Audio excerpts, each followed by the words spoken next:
Bonjour à tous, aujourd'hui on traite une question qui revient souvent dans l'initiation à la photo, ma formation justement à la photo sur info-damien.com.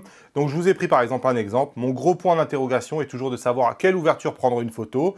Même si je sais gérer l'ouverture, je m'interroge toujours sur quelle ouverture utiliser pour une photo de paysage. Pourquoi choisir par exemple plutôt 5.6 que f8, que f11. Alors on va pas faire un cours de photo ici, c'est l'objet de l'initiation à la photo, mais on choisit l'ouverture pour choisir ce qui est net et ce qui est flou dans la photo, pour choisir une profondeur de champ. En paysage, généralement, c'est assez simple. On cherche à ce que tout soit net, mais ce n'est pas toujours évident.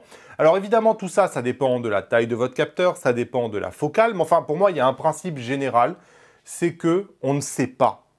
Je veux dire, c'est une question que je trouve généralement que se posent les débutants et il faut accepter que même un photographe professionnel, alors il a toujours un peu plus d'expérience et il sait probablement que c'est probablement telle ouverture la meilleure, mais enfin, la vraie réponse, c'est il la sait pas. Moi, personnellement, quand j'arrive sur une scène, tout simplement, je vais tester. C'est-à-dire que je vais prendre une minute et je vais simplement faire une photo à f4, une photo à 5.6, une photo à f1, une photo à f11, une photo à f16. Si j'ai un doute, je fais toutes les ouvertures. Et ensuite, je vais simplement regarder dans le dos de mon appareil photo, sur l'écran. Je vais zoomer à 100% et je vais aller voir à l'avant-plan, est-ce que c'est net? À l'arrière-plan, est-ce que c'est net?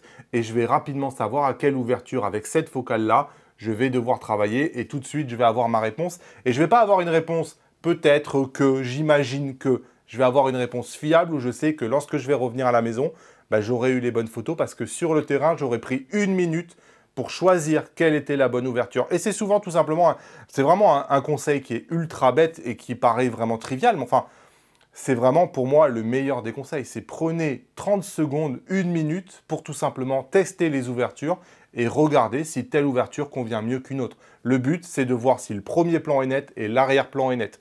Vous devez vérifier aussi si le fait de choisir telle ouverture ne vous fait pas trop monter dans les ISO, donc dégrade pas trop votre qualité ou votre dynamique, mais il faut penser aussi à l'impact que ça peut avoir sur la vitesse.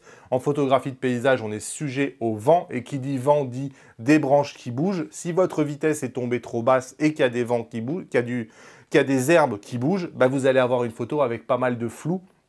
Donc évidemment, il faut penser à tous ces paramètres-là.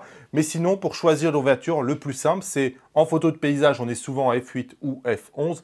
N'empêche que ça dépend de la focale. Si vous décidez d'utiliser un ultra grand angle et que vous travaillez à 12-16 mm, vous n'avez pas forcément besoin d'atteindre du f8. Donc il faut tester. Moi, c'est vraiment le meilleur des conseils que je puisse vous donner. Testez quand vous arrivez, ça prend 30 secondes. Moi, je le fais et franchement, j'ai absolument pas honte de vous le dire, testez. Je m'aide aussi de certaines applications. Moi, j'utilise une application qui s'appelle PhotoPills et je vous la présente justement dans la prochaine vidéo. Pour ça, abonnez-vous en dessous. Pour la formation à l'initiation photo, mon initiation photo info-damien.com et moi, je vous dis à bientôt dans une nouvelle vidéo. Salut!